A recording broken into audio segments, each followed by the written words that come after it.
Hey, Drew. Hey, wait, hold on a second. Hold on. Yeah. I'm sorry. Are you thirsty? Do you need a drink of something? That is beautiful. This Did you vodka in get the that? yeah, this vodka in the morning tastes extra good with my Lone Wolves pint glass.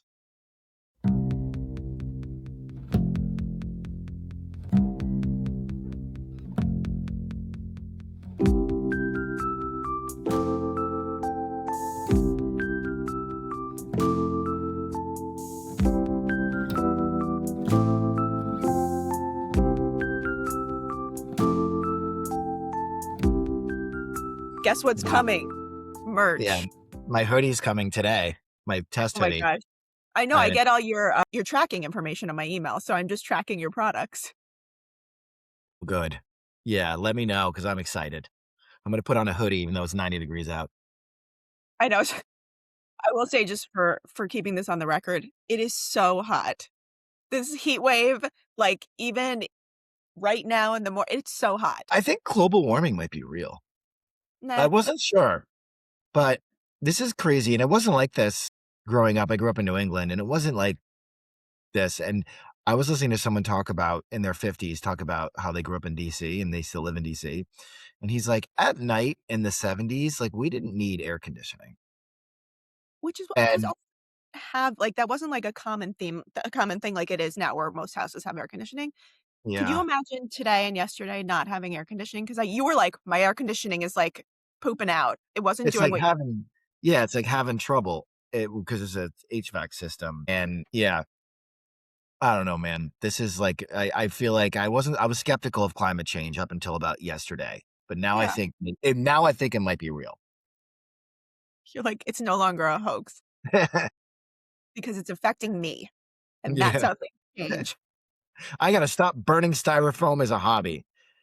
Right. Anyway, Anyway, so just to set this up, we have each chosen a topic that we wanna talk about for the next 2 podcasts. This one's mine, next one is Drew's. This will determine who you like better by the amount of streams that are on each one, yeah. Yeah, and we've who in fact is more interesting, even though we both are talking to each other over the course of the entire podcast. well, yeah, we've had some success on this podcast in ways we didn't realize. We were locked out of our analytics for a while, and then I finally got access to it, and we have some real streams on some of these episodes, like in the tens I of know. thousands. And So I was particularly on surprised. Spotify. Yeah, like, we have especially for season 2 too, which is really good to see that, we had our first season, which kind of we switched up the way we were filming, what we were talking about, and then we went into the second season more consistent, and people like us. I met 2 of our 4 fans or And who are who are working the bot farms, so it was really nice to see them. the bot farms are working. Yeah, I mean, I was talking to my friend Charlie Harding. We teach at Berkeley together, and we had our Berkeley NYC graduation this week. And he runs probably the most successful music podcast there is called Switched on Pop. And he's the host and the creator. And he was kind of outlining a format that works for him and his co-host. And he was explaining that, they don't go in totally blind, but one of them will pick a topic and then the other one will kind of be the foil where they Yeah. act as the audience member. And that's a common thing. I was watching The Real Housewives of Rhode Island because I'm from Rhode Island with my wife, Jen, who's a big Real Housewives fan, and there's always one housewife who I notice is, like, asking dumb questions, and Jen's like, "No, they all have a role." Like, her She's like, role is "This is Lauren." just that's like Lauren, your podcast. The role is for, like, one person's always it plays the audience role, like, ask the questions the audience wants to know. So, Right, and I think that so mine is interesting because you literally wrote a book about AI and music, and I have sort of been obviously, like, big fan of your work. I've been watching you. I think every time you say something, I'm like, "Yes, Drew." But I also do value your opinion in terms of, like, how realistic you've been this entire time about AI generated music in general. When everyone's, like, freaking out and you're like, "It's slop," and then all of a sudden everyone's like, "It's slop," and it's like the the narrative around the threat has changed so much since the beginning of AI popping up. And by the way, the beginning of AI popping up was like, I'm at Sony Music and legal's freaking out because there is a Beyonce track being used by an AI Rihanna that is on YouTube that's getting all of these streams and like reason to freak out. These are like your top artists, your well, at least for Sony Beyonce, like these are the coveted artists. You want to protect them. You don't want to make anybody mad. And also they're using it illegally. Like we have people that do takedowns.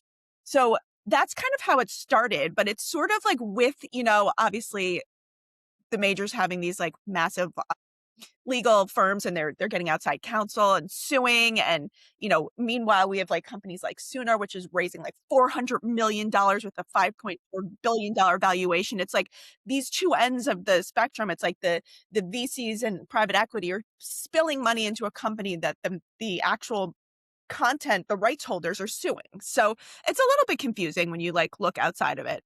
So, I think this is like the summer of AI. Like there's supposed to be, a judge decides this summer whether AI companies can train on music they never paid for. So, I think just in looking at July was a date that was sort of out there that Yeah. may not be the date. But, in looking all of this and seeing that Sony in particular is the kind of holdout on making deals, like the fair use case, I think at the end of the day may not matter in terms of the actual content that's being put out and the monetization of it, but it really does matter in terms of like this could have been a new revenue stream for licensing. And if it's not, if it's ruled that, the Anthropic case is interesting because with books, it's like they said you basically fair use for that, but that was like buying one copy of a book, not the way that we view music. So, I think what I want to get your opinion on is, will this, whatever way that it's ruled, will it matter? That's a great question. The answer is complicated. It will matter. And say it for people, because I think a lot of people that listen to our podcast understand this space well. And I think the rest of them probably understand it less than I do. And I want to get like, I've had questions asked of me about AI, and it is really complicated. And there's like, the attribution piece, which we won't even talk about, but like the core of it, the art, this is not going to impact the art of music. It's not. Nothing's being created that is actually like competitive yet, or that I can imagine. And the way that at least the consumer's looking at it too, is sort of like, I don't know, like and title saying, we're gonna really flag this and not pay on an AI. But for the industry in itself, an idea of a new revenue stream, it's not like all of a sudden streaming, they're like, we're not paying anymore. Like that was consistent.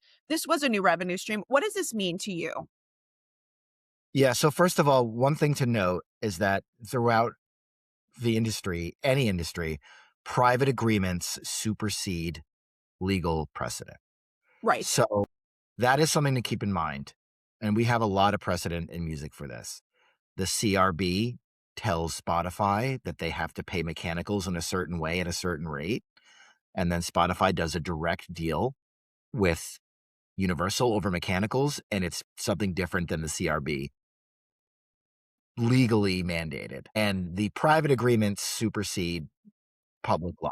That is that's kind of goes back to the Constitution. Like our country's fundamentally built on Right. privatization is more authoritative than legal. So keeping that in mind, whether the question about fair use training data or not matters, it will matter, I know, for a lot of ways, but there'll always be private agreements that supersede the legal doctrine. Now, the legal doctrine is going to inform these private agreements.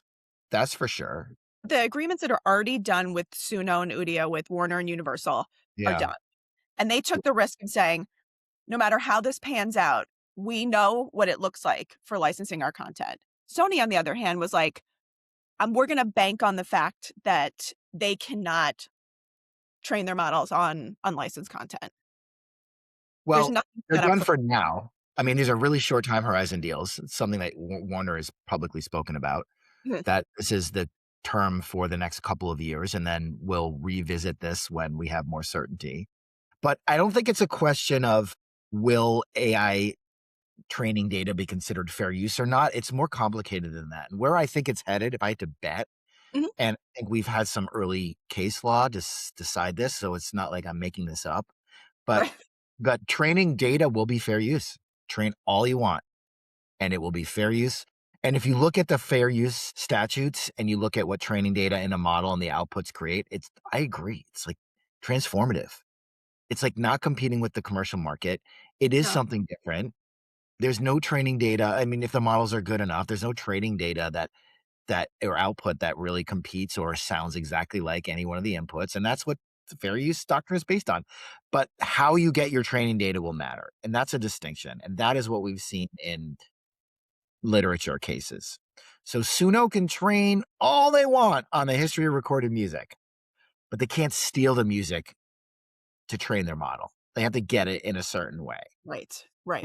And they want to get it in a certain they want to feed. They don't want to scrape the internet and have messy, weird files with with no metadata. They want a feed. So I think that's where it's headed. And as far as Sony holding out, we just don't have enough evidence of where this is going to land legally yet. I think if we had 10 cases decided by now not in music, but like with OpenAI and Anthropic and Google, and like 9 of them were like squarely on one side and one was on the other, I think both sides would be like, all right, we know that where this is headed. We now have our prospective leverages based on what the courts are going to say. Let's settle. But it's been super uncertain. No, And that the whole thing is yeah.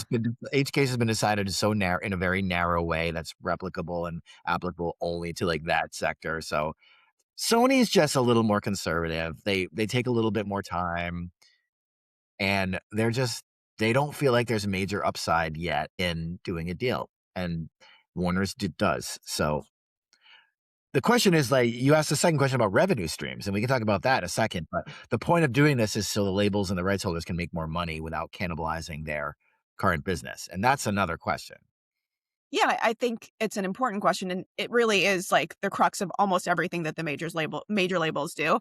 I think while they have to protect their artists and their artistry and sort of use that as a shield, at the end of the day, it's about like the money. It's about the revenue stream, and it's paid back to the artist. And when you think about, I think from a very basic level, thinking about models being trained off of existing content. Let's just say like, yes, they can do it in a fair way. And I'm not sure what that looks like, but it doesn't look like a really lucrative stream back to the rights holders. I would probably have feelings as an artist if what I created was informing a large music model that was actually able to create outputs that potentially could be monetized. I just had this thought, and Yeah. I'm breaking thought, and I'm wondering, I love we breaking both thought. We need to do one of your effects. Breaking thought. breaking thought by Jack Handy. So what I just had this we both worked at Sony, and I worked there a little less time than you did, and you worked there longer. And we both know Rob Stringer, the chairman of Sony, a little bit. I don't know him well, but he is of the 3 major label heads. He's the one that's really music. He's a music guy. Yeah. He He came was up the head of Columbia Records yeah, for he a came long up as an time. A&R guy. His relationships are with the artists Mm. first and foremost. He's famously artist friendly.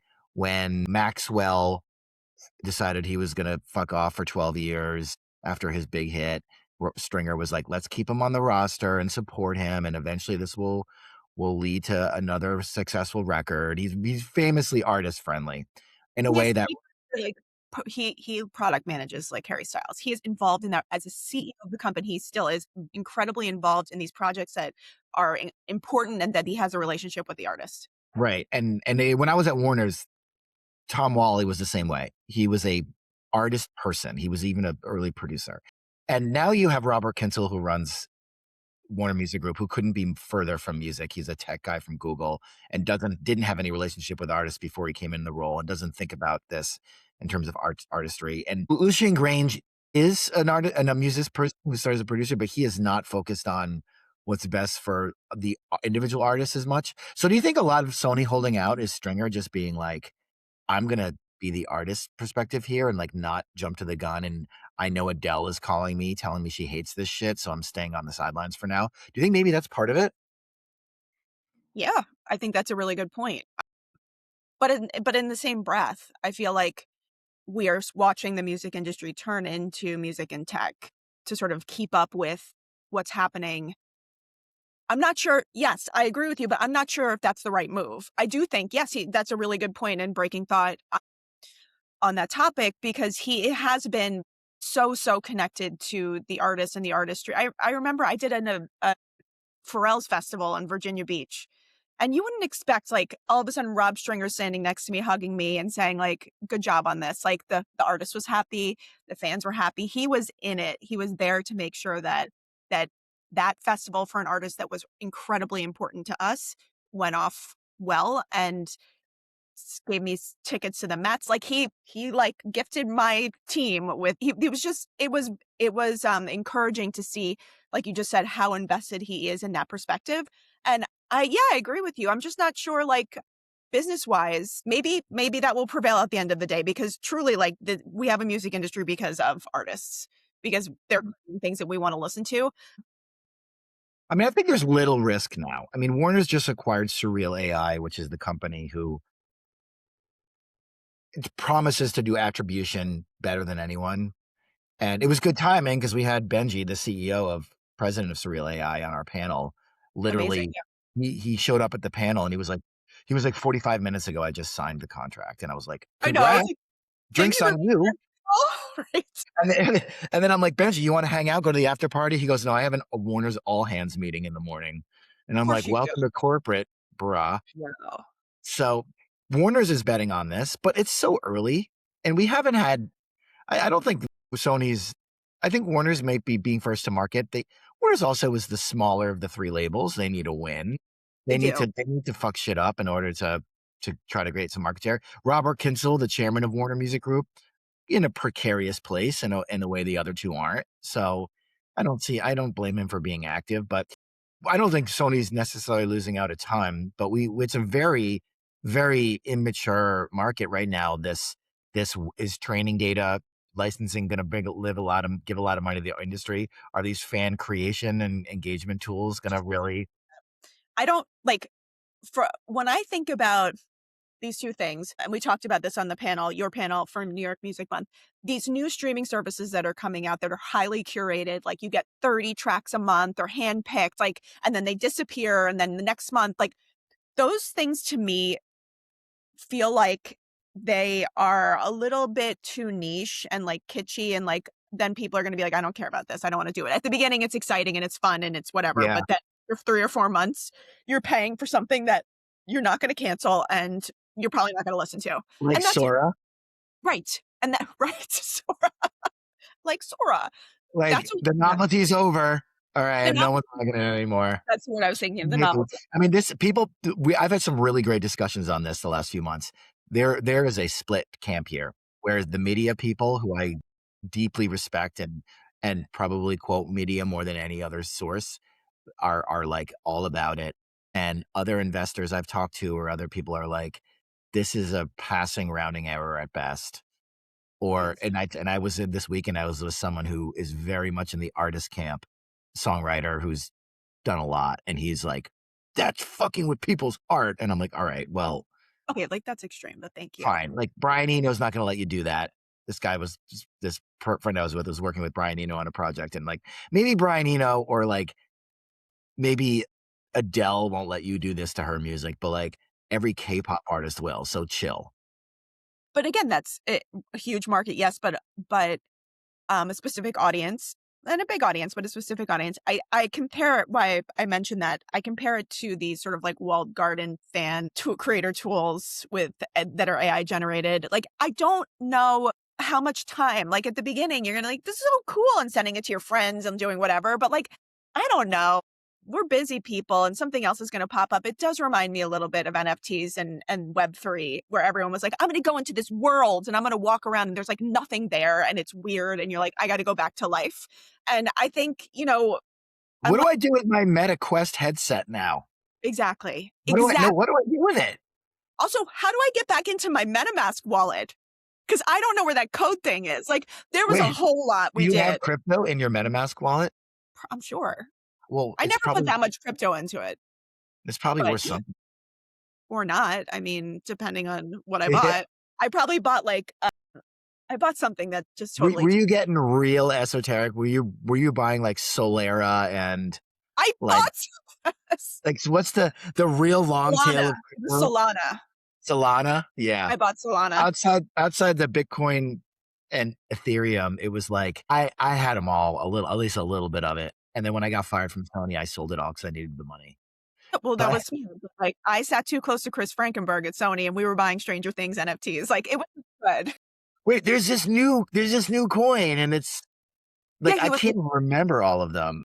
there was so that Ripple? I bought Ripple, and then Ripple got somehow like kicked out of the ecosystem because it like wasn't compliant or something. And I'm like, I thought none of this shit was compliant. Why is this wrong?